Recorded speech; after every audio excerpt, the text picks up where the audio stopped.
En el funeral de mi esposo, mi nuera arrancó el pañuelo que cubría mi cabeza y gritó: «Deja de fingir cáncer. Te rapaste solo para quedarte con la herencia». Todos rieron de mi cabeza mientras yo lloraba, hasta que un hombre misterioso gritó: «¡Silencio!». Cubrió mi cabeza con su abrigo y dijo 4 palabras que nadie podía prever. «Me alegra tenerte aquí. Sigue mi historia hasta el final y comenta desde qué ciudad me estás viendo. Así podré ver hasta dónde ha llegado mi historia». Nunca pensé que el día del funeral de mi esposo sería el día más humillante de toda mi vida. Me llamo Zenaida, tengo 65 años y hasta ese momento creía que había tocado fondo cuando los doctores me dijeron que tenía cáncer. Estaba equivocada. Hay dolores que van más allá de cualquier enfermedad física. La funeraria olía a flores marchitas y desinfectante. El ataúd de Arturo estaba rodeado de coronas que yo no había pedido, pero que llegaron de personas que apenas lo conocían. Mi esposo de 42 años había muerto de un infarto fulminante mientras podaba las rosas de su jardín. Un hombre de 70 años, sano como un roble hasta ese martes por la tarde en que simplemente se desplomó. Yo estaba sentada en la primera fila, con mi pañuelo azul marino cubriendo mi cabeza calva. El tratamiento de quimioterapia había comenzado 6 meses antes del infarto de Arturo.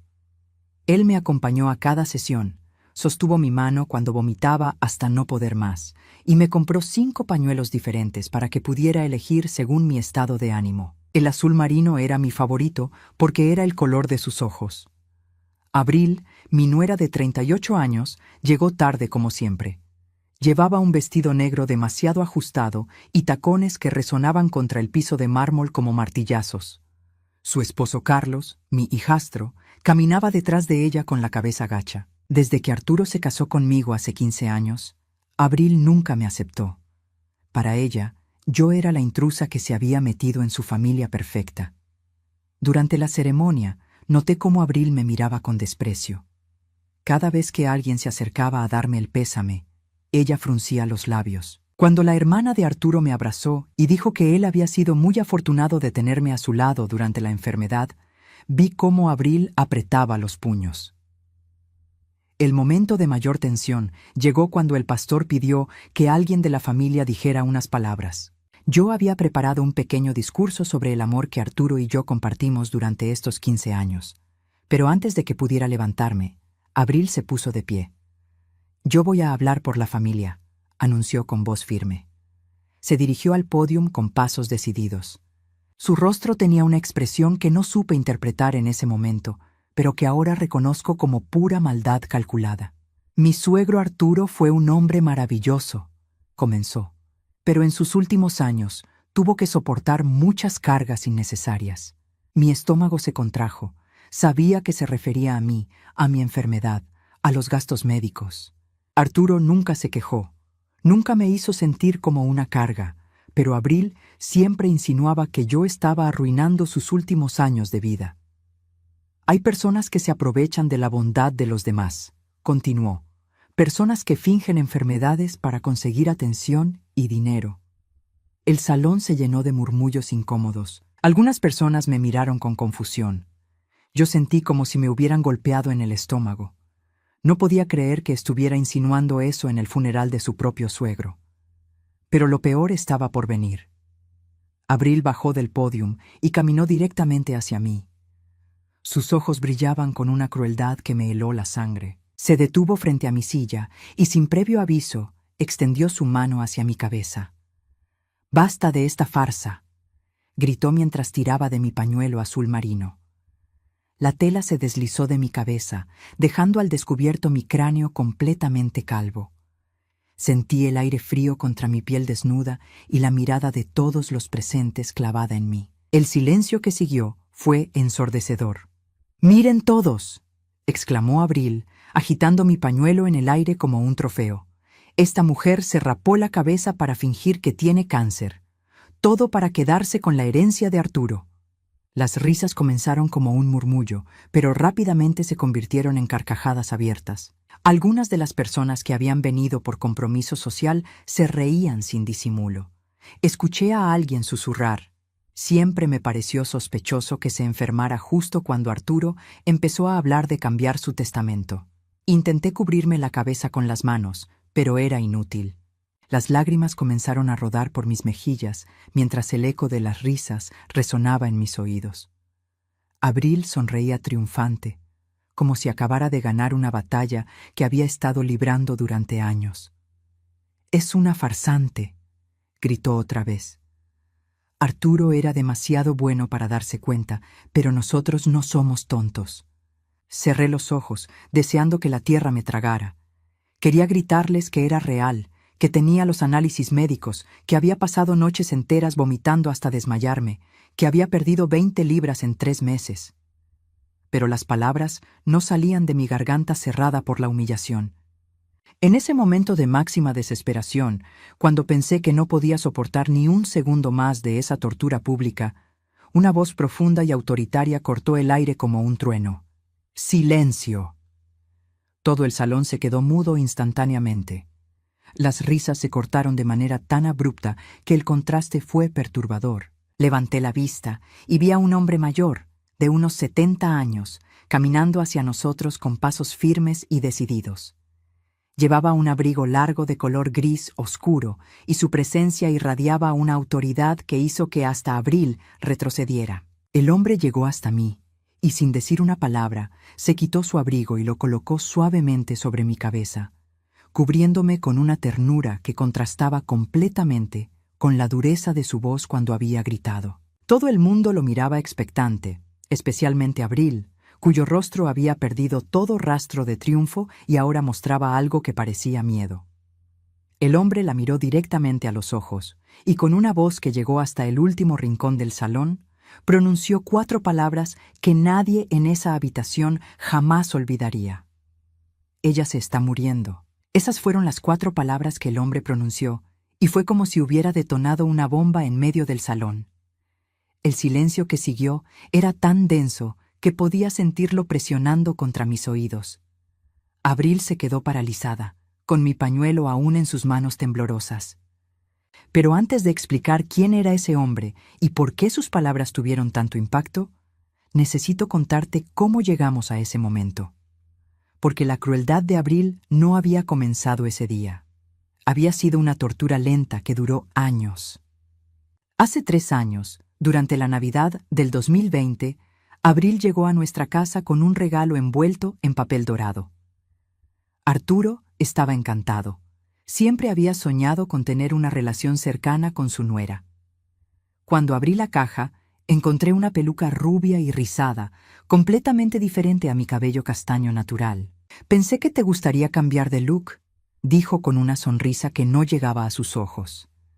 «A tu edad, el cabello se vuelve tan apagado». Arturo se rió, pensando que era una broma amistosa. Yo forcé una sonrisa y agradecí el regalo, pero esa noche lloré en el baño. No era la primera vez que Abril hacía comentarios sobre mi apariencia, mi edad, mi lugar en la familia. Cuando Arturo y yo nos casamos, yo tenía 50 años y él 55. Habíamos sido vecinos durante 2 años después de que ambos enviudáramos. Carlos, el hijo de Arturo, tenía 25 años en ese momento y parecía estar bien con nuestra relación. Fue cuando se casó con Abril, 2 años después, que todo cambió. Abril tenía 30 años cuando entró en nuestras vidas, hermosa, ambiciosa y con una habilidad especial para hacer comentarios hirientes disfrazados de preocupación. «Zenaida, cariño, ¿no crees que esa blusa es un poco joven para ti? Arturo, no deberías cargar esas bolsas pesadas a tu edad, es peligroso para el corazón. Qué pena que no hayan tenido hijos juntos. Carlos será el único que cuidará de la familia». Durante años traté de ganarme su afecto. Cocinaba sus platos favoritos cuando venía de visita, compraba regalos costosos para sus cumpleaños e incluso cuidé de ella cuando tuvo neumonía el año pasado. Pero nada funcionaba. Si algo, mi amabilidad parecía irritarla más. El punto de quiebre llegó hace 1 año, cuando Arturo comenzó a hablar de actualizar su testamento. No era algo secreto. Él quería asegurarse de que yo estuviera protegida financieramente si algo le pasaba. La casa estaba a nombre de ambos, pero él tenía ahorros e inversiones que quería organizar mejor. Abril se volvió más hostil después de eso. Comenzó a hacer comentarios sobre mujeres jóvenes que se casan con hombres mayores por dinero, delante de Arturo, quien siempre la defendía diciendo que estaba bromeando. Pero yo veía la frialdad en sus ojos. Cuando me diagnosticaron cáncer hace 8 meses, pensé que tal vez la situación mejoraría. Esperaba un poco de compasión, o al menos que dejara de lado su hostilidad durante mi tratamiento. Pero fue exactamente lo opuesto. La primera vez que Abril vio mi cabeza rapada, después de mi segunda sesión de quimioterapia, hizo un comentario que me partió el corazón. «Qué dramática, Zenaida. Mi prima tuvo cáncer el año pasado y nunca se rapó completamente. ¿No será un poco exagerado?» Arturo la regañó esa vez, pero el daño estaba hecho. Abril había plantado una semilla de duda, y yo podía ver cómo germinaba en las mentes de algunas personas de nuestro círculo social. Durante mis tratamientos, Arturo fue mi roca. Me llevaba al hospital, se quedaba conmigo durante las horas de quimioterapia, me preparaba caldo de pollo cuando no podía retener otros alimentos. Pero Abril siempre encontraba formas de minimizar su apoyo. «Pobrecito Arturo», le decía a Carlos cuando pensaban que no podía escucharlas. «Está gastando todos sus ahorros en tratamientos. Espero que valga la pena». 2 meses antes de la muerte de Arturo, tuvimos una discusión terrible. Yo había encontrado a Abril revisando los papeles de nuestro escritorio mientras Arturo estaba en el jardín. «¿Qué estás haciendo?», le pregunté. Ella me miró sin una pizca de vergüenza. «Solo quería ver cuánto están gastando en tu situación. Carlos y yo estamos preocupados por las finanzas de la familia». «Eso no es asunto tuyo», respondí, tratando de mantener la calma. Abril se irguió y por primera vez dejó caer completamente su máscara de falsa preocupación. «Claro que es asunto mío. Carlos es el único hijo real de Arturo, no tú, que apareciste cuando él ya era mayor y vulnerable». «Arturo me ama», dije, sintiendo como mi voz se quebraba. «Arturo te tiene lástima», replicó fríamente. «Hay una diferencia. Y cuando él se dé cuenta de cuánto dinero has gastado con tu enfermedad inventada, va a ver las cosas de manera diferente». Esa conversación me persiguió durante semanas. Comencé a dudar de mí misma, a preguntarme si realmente era una carga para Arturo. Dejé de contarle cuando me sentía mal después de los tratamientos. Traté de ocultar mi dolor para no preocuparlo. La semana antes de que Arturo muriera, me encontró llorando en el baño después de una sesión de quimioterapia particularmente dura. «Mi amor, ¿qué pasa?», y me preguntó, arrodillándose a mi lado. «Abril dice que estoy gastando todos tus ahorros», murmuré. «Dice que solo te doy lástima». Arturo me tomó la cara entre sus manos y me miró con una intensidad que jamás olvidaré. «Zenaida María Herrera», dijo usando mi nombre completo, como hacía cuando quería que prestara atención absoluta. «Tú eres el amor de mi vida. No me importa si tengo que gastar hasta el último centavo que tengo para que te pongas bien. No me importa si Abril o cualquier otra persona no lo entiende. Eres mi esposa y te amo». Fue la última conversación seria que tuvimos. 3 días después, mientras regaba sus rosas favoritas, su corazón simplemente se detuvo. Ahora, de vuelta en el funeral, el hombre misterioso seguía parado frente a nosotros después de haber pronunciado esas 4 palabras devastadoras. Abril había soltado mi pañuelo, que cayó al suelo como una bandera de rendición. «¿Quién es usted?», preguntó Carlos con voz temblorosa. El hombre no apartó la vista de Abril. «Soy alguien que conoce la verdad», respondió con una voz que helaba la sangre. Abril retrocedió otro paso, y pude ver cómo su rostro palideció completamente. Por primera vez desde que la conocía, Abril parecía asustada. El hombre finalmente me miró, y sus ojos se suavizaron. «Señora Herrera, su esposo me pidió que viniera hoy. Hay cosas que usted necesita saber». «Mi nombre es Dr. Marcus Delgado», dijo el hombre con una voz que resonó por todo el salón. «Soy oncólogo en el Hospital General San Miguel y durante los últimos 8 meses he sido el médico tratante de la señora Zenaida Herrera». Un murmullo de shock recorrió la habitación. Abril retrocedió como si hubiera recibido una bofetada invisible. Su rostro, que momentos antes irradiaba triunfo malicioso, ahora mostraba una palidez enfermiza. Arturo Herrera me contactó hace 3 semanas, continuó el doctor Delgado, su mirada fija en Abril. Estaba profundamente preocupado por los comentarios crueles que había escuchado sobre la condición médica real de su esposa. Me pidió específicamente que viniera aquí hoy, a su funeral, por si era necesario defender la dignidad de la mujer que amó hasta su último aliento. Yo seguía sentada en shock, con el abrigo del doctor cubriendo mi cabeza. No podía creer que Arturo hubiera hecho eso. Incluso después de muerto, me estaba protegiendo. El doctor Delgado sacó una carpeta de su maletín de cuero negro. «Señora Abril Morales», dijo dirigiéndose directamente a mi nuera, «usted acaba de acusar públicamente a una mujer gravemente enferma de fingir cáncer para obtener dinero. Permíteme educarla sobre la realidad médica de la señora Herrera». Abril intentó hablar, pero las palabras no salían de su garganta. Carlos se acercó a ella, confundido y claramente avergonzado. «Zenaida María Herrera», leyó el doctor de sus papeles. De 65 años de edad, fue diagnosticada el 15 de marzo del año pasado con adenocarcinoma de páncreas en estadio 3. Es una de las formas más agresivas de cáncer que existen. El silencio en el salón era absoluto. Podía escuchar mi propio corazón latiendo en mis oídos. «La quimioterapia que ha estado recibiendo», continuó el doctor, «incluye una combinación de gemcitabina y cisplatino. Estos medicamentos cuestan aproximadamente $3,200 por sesión. La señora Herrera ha completado 24 sesiones hasta la fecha. Hice el cálculo mentalmente. $76,800, una fortuna que Arturo había pagado sin quejarse ni una sola vez. Los efectos secundarios de este tratamiento», siguió el doctor Delgado con voz cada vez más dura, «incluyen pérdida completa del cabello, náuseas severas, vómitos constantes, pérdida extrema de peso, fatiga debilitante y dolor que puede describirse como insoportable». Abril finalmente encontró su voz.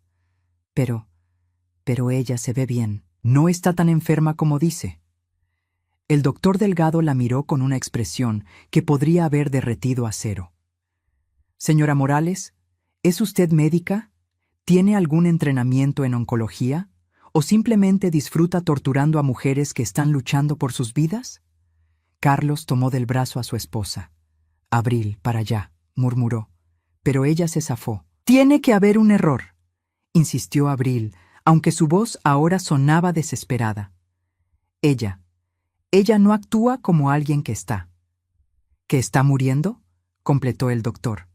Esas palabras cayeron sobre la habitación como piedras. Sentí como si todo el aire hubiera sido succionado de mis pulmones. El doctor Delgado abrió otra sección de la carpeta. «La señora Herrera no solo tiene cáncer, sino que su pronóstico es extremadamente grave. A pesar de nuestros mejores esfuerzos, la enfermedad ha comenzado a hacer metástasis».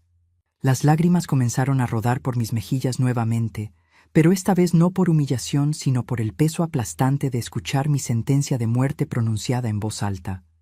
«Según nuestros últimos estudios, realizados la semana pasada», continuó el doctor con voz más suave, dirigiéndose ahora a toda la congregación, «le damos entre 4 y 6 meses de vida». Un grito ahogado escapó de la garganta de la hermana de Arturo, quien se cubrió la boca con las manos. Varias personas comenzaron a llorar abiertamente. La diferencia con las risas crueles de minutos antes era devastadora. Su esposo Arturo, siguió el doctor Delgado, sabía sobre el pronóstico. Pasó las últimas semanas de su vida no solo cuidando de ella físicamente, sino investigando tratamientos experimentales, consultando con especialistas en otras ciudades, gastando sus ahorros en darle las mejores posibilidades de pelea que existían. Abril se tambaleó hacia atrás, buscando apoyo en una de las sillas. Su rostro había adquirido un tono verdoso. «Mientras ustedes», dijo el doctor mirando a Abril y luego a las personas que se habían reído de mí, «se burlaban de una mujer que está librando la batalla más difícil de su vida, Su esposo moribundo usaba sus últimas energías en asegurarse de que ella no enfrentara esta guerra sola. Levantó otra hoja de papel. Tengo aquí una carta que Arturo escribió para que fuera leída hoy, en caso de que alguien cuestionara la realidad de la enfermedad de su esposa. Con manos temblorosas, desdobló la carta. La letra de Arturo, que yo conocía tan bien, era visible incluso desde mi asiento. «A quien corresponda», leyó el doctor. «Mi nombre es Arturo Herrera, y si están escuchando esta carta, significa que he muerto, y alguien ha osado cuestionar la enfermedad de mi esposa Zenaida. Quiero que sepan que durante estos últimos meses he sido testigo de un coraje que no sabía que existía. He visto a mi esposa levantarse cada mañana, a pesar del dolor insoportable, sonreírme a pesar de las náuseas constantes, y abrazarme con fuerzas que no debería tener, todo para que mis últimos días no fueran tristes. Mi llanto se intensificó. Reconocía esas palabras, ese amor incondicional que Arturo me había demostrado cada día. Zenaida no está fingiendo nada, continuó leyendo el doctor. Está muriendo y lo está haciendo con una dignidad que me rompe el corazón. Si alguien se atreve a cuestionarla, especialmente mi nuera Abril, quiero que sepan que esa persona no conoce nada sobre el amor verdadero, sobre el sacrificio real, o sobre lo que significa estar al lado de alguien cuando realmente importa». Abril se desplomó en una silla, finalmente comprendiendo la magnitud de lo que había hecho. Carlos la miró con una mezcla de horror y vergüenza que jamás había visto en su rostro. «Zenaida merece respeto, amor y cuidado en sus últimos meses», terminó de leer el doctor. «No merece ser atacada por personas pequeñas que no comprenden que el dinero no significa nada comparado con el privilegio de amar a alguien extraordinario hasta el final». El doctor Delgado dobló la carta cuidadosamente y la guardó. Luego se dirigió directamente a mí. «Señora Herrera, su esposo me pidió que le dijera algo más. Me pidió que le dijera que él sabía que usted era fuerte, más fuerte de lo que incluso usted misma creía, y que él confía en que usted usará el tiempo que le queda para vivir con la dignidad que siempre ha mostrado». Me quité el abrigo de mi cabeza y me puse de pie lentamente. Mi cráneo calvo brilló bajo las luces del salón, pero ya no sentía vergüenza. Me sentía poderosa. «Gracias, doctor», dije con una voz que sonó más firme de lo que me había sentido en meses. Abril seguía sentada, mirando el suelo, su cuerpo temblando.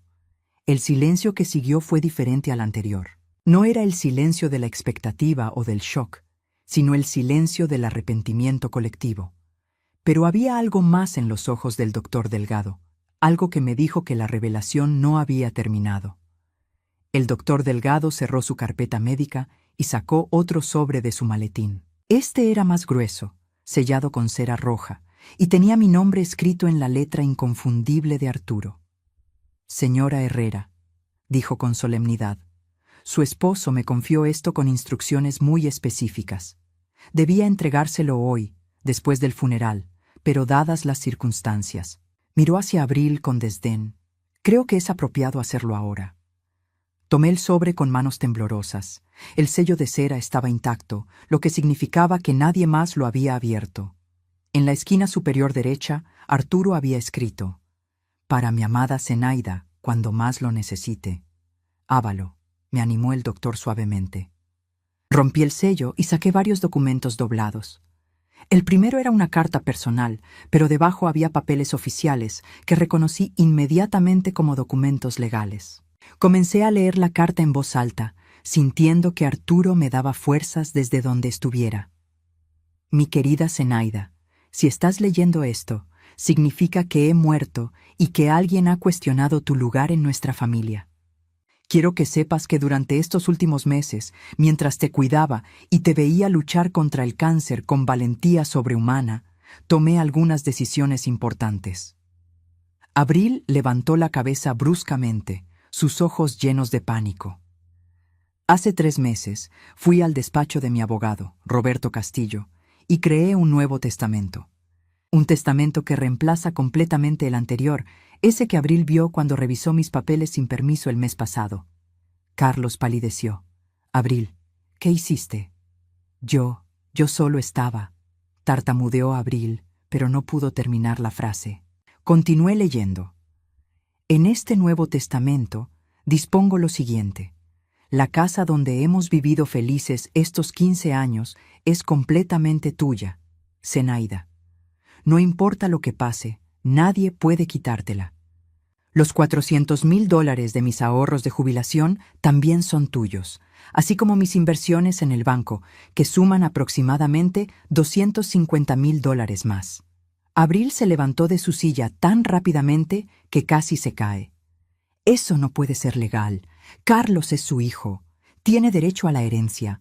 Carlos recibirá algo, continué leyendo, pero solo si trata a Zenaida con el respeto que merece.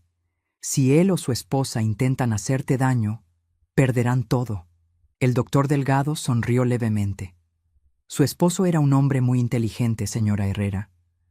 Abril se volvió hacia Carlos, desesperada. «¡Tienes que hacer algo! Esa mujer nos está robando tu herencia. Demanda el testamento».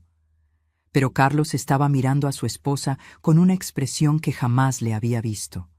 Era una mezcla de vergüenza profunda y algo más oscuro, decepción total. «Abril», dijo Carlos, con una voz que temblaba de emoción contenida, «acabas de humillar públicamente a una mujer que se está muriendo. Acabas de burlarte de alguien que ha sido nada más que buena contigo durante 13 años. Pero ella se está quedando con todo nuestro dinero», protestó Abril. «No es nuestro dinero». Se exploté finalmente, sorprendiéndome a mí misma con la fuerza de mi voz. «Es el dinero de mi esposo, que decidió dejármelo a mí». Me puse de pie, todavía sosteniendo la carta. El salón entero me miraba, pero por primera vez en años no me sentía pequeña bajo esas miradas. «Durante 13 años», dije, dirigiéndome no solo a Abril, sino a todos los presentes, «he soportado tus comentarios hirientes. He aguantado tus insinuaciones de que soy una cazafortunas. He sonreído cuando me has humillado. He cocinado para ti cuando estabas enferma. He comprado regalos para tus cumpleaños con dinero que gané trabajando como secretaria durante 40 años». Abril abrió la boca para responder, pero Carlos le puso una mano en el brazo para detenerla. «He cuidado de esta familia», continué. «He amado a tu esposo como al hijo que nunca tuve. He estado ahí en cada cumpleaños, cada Navidad, cada momento importante. Y cuando me enfermé de cáncer, cuando realmente necesitaba apoyo, tú decidiste convertir mi sufrimiento en una oportunidad para lastimarme más». Las lágrimas corrían libremente por mi rostro, pero no eran lágrimas de tristeza, eran lágrimas de liberación. «Arturo vio todo eso», dije, mirando hacia el ataúd de mi esposo. «Vio cómo me trataste, vio cómo me hiciste dudar de su amor, vio cómo convertiste mis últimos meses con él en una pesadilla de inseguridad y dolor». Volví a la carta. «Hay algo más, Zenaida. Durante las últimas semanas, contraté a un investigador privado para que documentara las conversaciones que Abril tenía cuando pensaba que nadie la escuchaba». Un escalofrío recorrió la habitación. Abril se puso completamente blanca.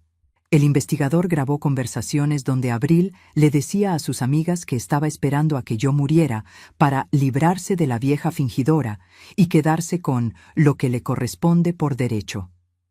También grabó una conversación donde planificaba convencer a Carlos de internarme en un asilo después de mi muerte. Carlos se volvió hacia su esposa con los ojos llenos de horror. «Abril, dime que eso no es cierto». Abril retrocedió, buscando desesperadamente las palabras correctas.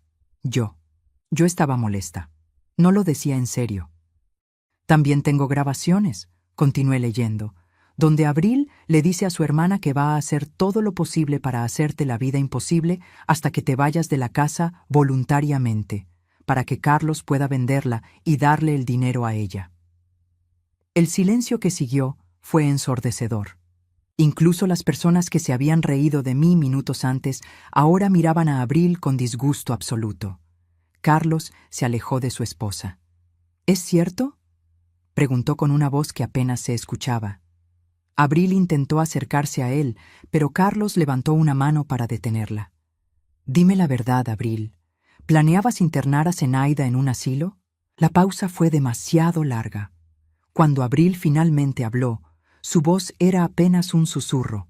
Solo pensé que sería mejor para ella estar con personas que entendieran su condición. Era un plan para deshacerte de mí, grité, sintiendo toda la rabia acumulada durante años explotar finalmente. Querías la casa, querías el dinero, y yo era solo un obstáculo. Carlos se cubrió la cara con las manos. Cuando las apartó, sus ojos estaban llenos de lágrimas. Abril, dijo con una voz quebrada, ¿qué te has convertido? Pero Abril no tenía respuesta. O tal vez la respuesta era que siempre había sido así, y todos habíamos sido demasiado ciegos para verlo. El doctor Delgado se acercó a mí y puso una mano reconfortante en mi hombro. Señora Herrera, hay una última cosa en el sobre. Busqué en el sobre y encontré un papel más pequeño. Era una nota escrita a mano. Zenaida, no dejes que nadie te quite la felicidad que te queda. Vive estos últimos meses como la reina que siempre has sido. Te amo para siempre. Arturo.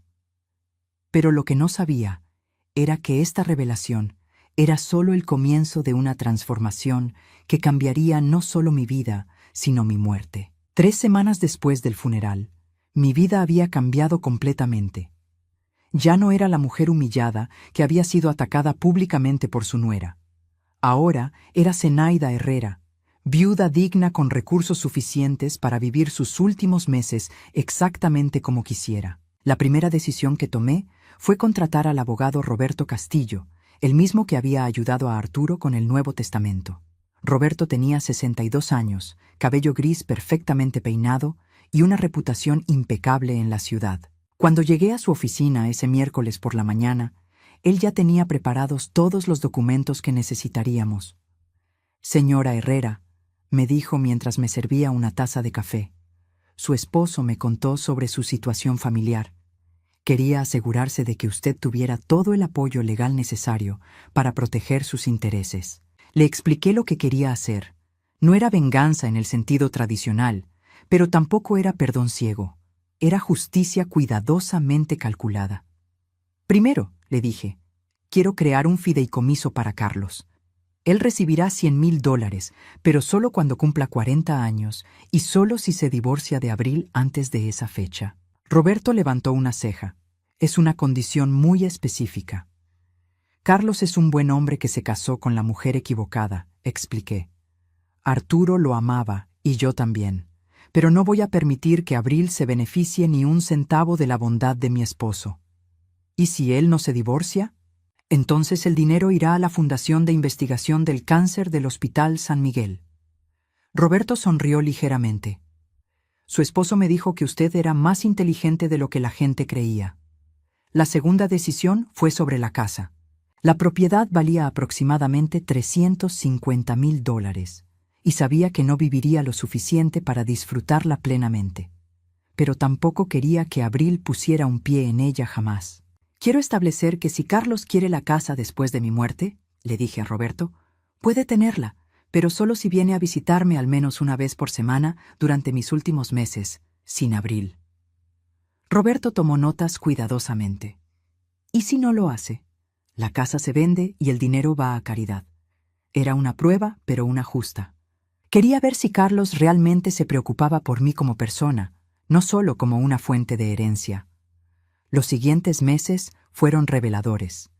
Carlos empezó a visitarme los domingos por la tarde. Al principio, las conversaciones eran incómodas, llenas de disculpas torpes y silencios largos. Pero gradualmente comenzamos a conocernos realmente por primera vez. Siempre supe que Abril era difícil, me confesó durante una de sus visitas en noviembre. Pero no me daba cuenta de lo cruel que podía ser contigo. Estábamos sentados en la sala, bebiendo el té de manzanilla que Arturo solía preparar para mí después de mis sesiones de quimioterapia. Yo había perdido más peso, y mi energía disminuía cada semana, pero mi mente estaba más clara que nunca. Tu padre me advirtió sobre ella desde el principio, le dije, pero tú parecías tan enamorado que no quisimos interferir. Carlos se frotó la cara con las manos. Ella me convenció de que tú eras celosa, de que no querías que yo fuera feliz. Durante años creí que tú eras el problema. ¿Y ahora qué piensas? Él miró por la ventana hacia el jardín donde Arturo había muerto. Ahora pienso que me casé con una extraña, la mujer que humilló a una persona moribunda en un funeral. Esa no es la mujer de la que me enamoré. Durante esas conversaciones, descubrí que Carlos había estado sufriendo también. Abril lo controlaba financieramente, le decía cómo vestirse, con quién hablar, incluso qué comer. Poco a poco había aislado a Carlos de todos sus amigos y familiares, excepto de aquellos que ella aprobaba. Quiere que me mude a Florida, me contó en diciembre. Dice que aquí hay demasiados recuerdos negativos. ¿Recuerdos negativos de qué?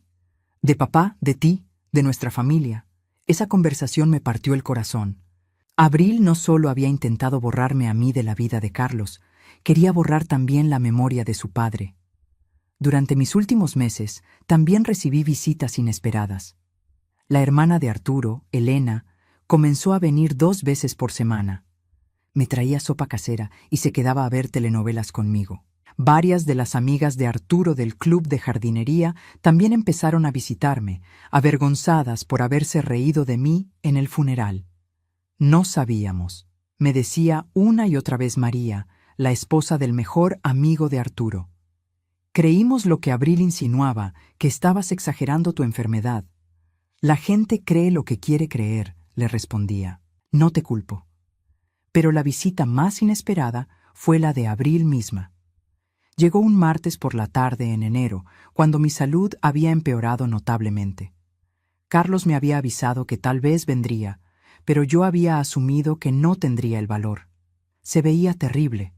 Había perdido peso, tenía ojeras profundas y su cabello, usualmente perfecto, estaba despeinado. Cuando abrí la puerta, se quedó parada ahí durante varios segundos sin hablar. ¿Qué quieres, Abril? Pregunté directamente. Quiero hablar contigo. La dejé entrar, pero no le ofrecí café o agua. Se sentó en el borde del sofá, retorciendo las manos nerviosamente. Zenaida, yo quería decirte que... ¿Que lo sientes? Terminé por ella. ¿Que fue un error? ¿Que estabas estresada? Abril asintió rápidamente. Sí, exactamente. Estaba muy estresada con todo, y no estaba pensando claramente. Me reí, pero no había humor en el sonido. Abril, tú sabías exactamente lo que estabas haciendo. No fue estrés, fue maldad calculada. Su rostro se endureció ligeramente, mostrando destellos de la mujer cruel que había mostrado en el funeral. Mira, yo no vine aquí para que me atacaras. Vine para hacer las paces. ¿Hacer las paces para qué? ¿Para que Carlos pueda heredar la casa? Abril se sonrojó, confirmando mis sospechas. Carlos ya me contó sobre tus planes de mudarte a Florida, continué. Quieres alejarlo de aquí, de los recuerdos de su padre, de cualquier conexión con su familia real. Eso no es cierto, protestó débilmente. Abril, dije con toda la firmeza que pude reunir, quiero que escuches esto muy claramente. Carlos puede tener la casa cuando yo muera, pero solo si se divorcia de ti primero. Puede tener $100,000, pero solo si te saca de su vida completamente. Su máscara de falsa humildad se desplomó completamente. No puedes hacer eso. No puedes obligarlo a elegir. No lo estoy obligando a nada. Le estoy dando una opción, una vida contigo o una vida con dignidad y recursos. Abril se puso de pie bruscamente. Carlos nunca me va a dejar. Me ama. Tal vez, dije tranquilamente. Pero si realmente te ama más que a la memoria de su padre y a la posibilidad de una vida mejor, entonces tal vez los dos merecen estar juntos en la pobreza. Abril salió de mi casa dando un portazo. Fue la última vez que la vi. 2 semanas después, Carlos llegó a su visita dominical habitual con una sonrisa que no había visto en años. Le pedí el divorcio, me dijo simplemente. No pregunté por qué o qué había pasado. Solo le serví té y le pregunté cómo se sentía. Libre, respondió. Por primera vez en años me siento libre.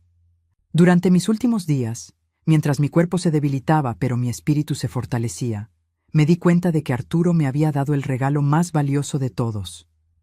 No solo seguridad financiera, sino la oportunidad de pasar mis últimos meses siendo respetada y amada por las personas que realmente importaban. Morí un martes por la mañana en abril, exactamente 8 meses después del funeral donde Abril me humilló. Pero esta vez, mi muerte fue diferente. Esta vez, morí rodeada de amor, respeto y con la satisfacción de saber que había vivido mis últimos meses como la reina que Arturo siempre dijo que era. Carlos estaba a mi lado, sosteniendo mi mano. Elena, la hermana de Arturo, estaba en la otra silla, leyéndome en voz baja el libro de poemas que Arturo me había regalado en nuestro primer aniversario. El doctor Delgado había venido a visitarme la noche anterior y me había asegurado que el final sería pacífico. No tengas miedo, había dicho. Tu esposo estaría orgulloso de la fuerza que has mostrado. En mis últimas semanas, algo extraordinario había sucedido.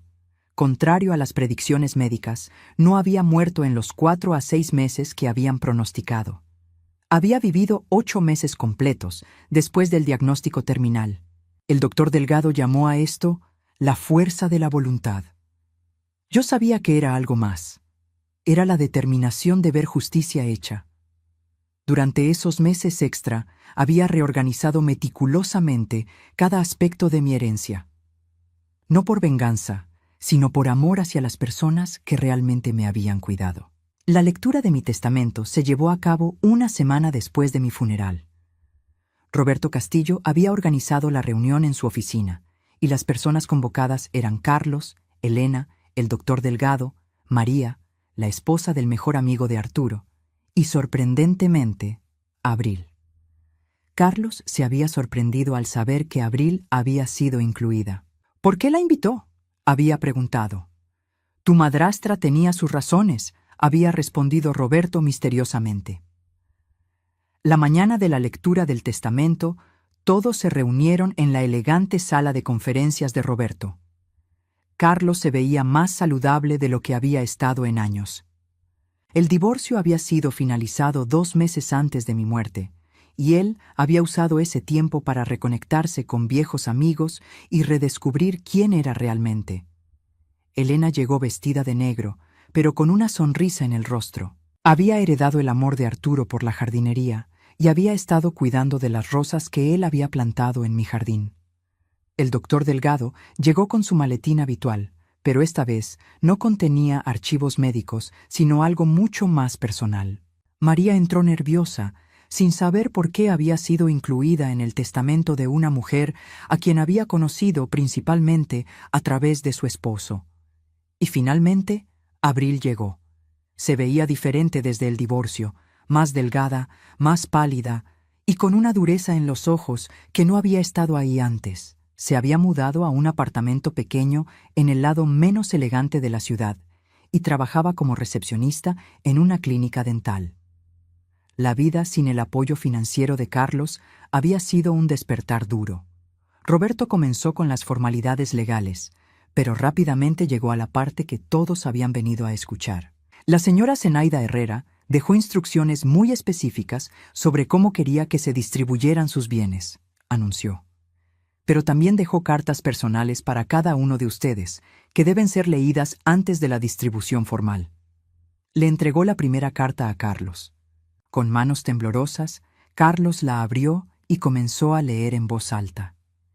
Mi querido Carlos, durante estos últimos meses has demostrado ser el hombre que tu padre siempre supo que podías ser. Has elegido la dignidad sobre la conveniencia, la verdad sobre la mentira y el amor real sobre la manipulación. Por eso, te dejo la casa donde tu padre fue feliz, junto con $200,000 para que comiences una nueva vida. Pero más importante que eso, te dejo con el conocimiento de que tu padre y yo siempre te amamos, incluso cuando no podíamos mostrártelo. Usa este dinero sabiamente, cásate por amor la próxima vez, y sé el hombre honorable que sé que eres. Carlos se limpió las lágrimas de los ojos. $200,000 era mucho más de lo que había esperado, especialmente considerando que había cumplido con los requisitos del divorcio. La segunda carta era para Elena. Querida Elena, Fuiste la hermana que nunca tuve y la amiga que sostuvo mi mano cuando más lo necesitaba. Te dejo $50,000 y todos los muebles antiguos de la casa que tanto admirabas. Pero más que eso, te dejo mi gratitud eterna por amarme como familia verdadera. Elena lloró abiertamente, no por el dinero, sino por las palabras de amor sincero. La tercera carta era para el doctor Delgado. Doctor Marcus Delgado, usted fue mi protector en el momento más oscuro de mi vida. Su intervención en el funeral no solo defendió mi dignidad, sino que me devolvió mi fuerza para vivir mis últimos meses como una reina. Te dejo $25,000 para que los dones al hospital para investigación del cáncer, y además te dejo esto. Roberto le entregó al doctor un paquete envuelto. Cuando lo abrió, encontró el pañuelo azul marino que Abril había arrancado de mi cabeza en el funeral, pero ahora estaba enmarcado con una placa que decía: para el hombre que cubrió mi cabeza cuando otros se burlaron de mi dolor. El doctor Delgado se quedó sin palabras, apretando el marco contra su pecho. La cuarta carta era para María. María, sé que te sientes culpable por haberte reído de mí en el funeral. Quiero que sepas que te perdono completamente. La gente comete errores cuando recibe información incorrecta. Tu arrepentimiento sincero y las tardes que pasaste conmigo viendo telenovelas significaron más de lo que podrías imaginar. Te dejo $15,000, no porque necesites mi perdón, sino porque ya lo tienes. María sollozó, cubriéndose la cara con las manos. Finalmente, Roberto se volvió hacia Abril. Todos en la habitación se tensaron, preguntándose qué podría haberle dejado yo a la mujer que me había humillado públicamente. Abril Morales, dijo Roberto formalmente. La señora Herrera también le dejó algo a usted. Le entregó un sobre más delgado que los otros. Abril lo tomó con manos temblorosas y lo abrió. Dentro había una sola hoja de papel y algo más pequeño. Abril leyó en silencio al principio, pero Roberto la animó a leer en voz alta. Con una voz apenas audible, Abril comenzó. Abril, no te dejo dinero porque el dinero no puede comprar lo que realmente necesitas. Un corazón que sepa amar. Durante 13 años tuve la oportunidad de conocerte verdaderamente, y lo que vi me entristeció profundamente. No por mí, sino por ti. Has pasado tanto tiempo odiando y manipulando que has olvidado cómo ser genuinamente feliz. Abril hizo una pausa, su respiración entrecortada. Sin embargo, continuó leyendo, te dejo algo mucho más valioso que el dinero. Te dejo una lección. La manera en que tratas a las personas en sus momentos más vulnerables es la verdadera medida de quién eres. Espero que algún día, cuando estés en tu lecho de muerte, tengas junto a ti a personas que te amen de verdad, no por lo que pueden obtener de ti, sino por quién eres realmente. Pero para tener eso, primero tienes que aprender a ser alguien digna de ser amada. Las lágrimas corrían por el rostro de Abril, pero continuó. Te dejo también esto, para que recuerdes el día que arrancaste la dignidad de una mujer moribunda frente a toda una comunidad, y lo que eso dice sobre tu carácter. Abril sacó el objeto pequeño del sobre. Era una fotografía del momento en el funeral cuando ella había arrancado mi pañuelo, con mi expresión de dolor absoluto claramente visible. Esta fotografía, leyó Abril con voz quebrada, es para recordarte que las acciones tienen consecuencias y que el karma no es venganza, sino simplemente la vida reflejando de vuelta lo que pones en ella. Espero que te conviertas en una persona mejor, no por mí, sino por tu propia alma. Abril terminó de leer y se desplomó en su silla, sollozando incontrolablemente. Roberto esperó a que se calmara antes de hacer el anuncio final. El resto de los bienes de la señora Herrera, aproximadamente $150,000, se destinan a crear la Fundación Arturo y Zenaida Herrera para apoyar a pacientes de cáncer que no tienen suficiente apoyo familiar. Pero había una última sorpresa. Roberto sacó un sobre final de su escritorio. La señora Herrera me pidió que leyera esto último, después de que todos ustedes hubieran escuchado sus cartas individuales. Abrió el sobre y comenzó a leer con su voz profesional. Si están escuchando esto, significa que he muerto, y espero que haya sido con la dignidad que mi querido Arturo siempre quiso para mí. quiero que sepan que los últimos 8 meses de mi vida fueron los más poderosos que jamás viví. No porque estuviera muriendo, sino porque finalmente aprendí a vivir sin miedo al juicio de otros. Durante años dejé que Abril me hiciera sentir pequeña e indigna, pero la intervención del doctor Delgado en mi funeral me enseñó algo fundamental. Cuando sabes quién eres realmente, las opiniones crueles de otros pierden todo su poder. Viví 4 meses más de lo que los doctores predijeron, y creo que fue porque tenía trabajo que terminar. Necesitaba asegurarme de que Carlos encontrara su camino de vuelta a ser el hombre que su padre crió. Necesitaba asegurarme de que las personas buenas en mi vida supieran cuánto las amaba. Y sí, necesitaba asegurarme de que Abril entendiera las consecuencias de la crueldad.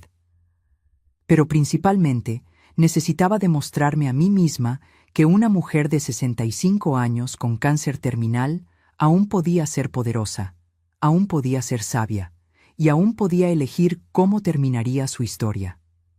Morí como una reina, tal como Arturo siempre dijo que era, y esa es la mayor victoria de todas. El silencio que siguió fue diferente a cualquier silencio que hubiera experimentado antes. No era el silencio de la humillación o del shock, sino el silencio del respeto profundo. Carlos fue el primero en hablar. Ella ganó, dijo simplemente. Al final, ella ganó. Y tenía razón. Había ganado no destruyendo a mis enemigos, sino viviendo con tal dignidad que incluso mis últimos meses se convirtieron en un testimonio de fortaleza. Abril se levantó silenciosamente y se dirigió hacia la puerta. Antes de salir, se volvió una última vez. Ella tenía razón, susurró, sobre todo. Y con eso, cerró la puerta detrás de ella. Según Roberto me contó después, Abril se mudó a otro estado pocas semanas después de la lectura del testamento. Carlos usó su herencia para abrir un pequeño negocio de jardinería en honor a su padre y donó una parte cada año a la fundación que creé.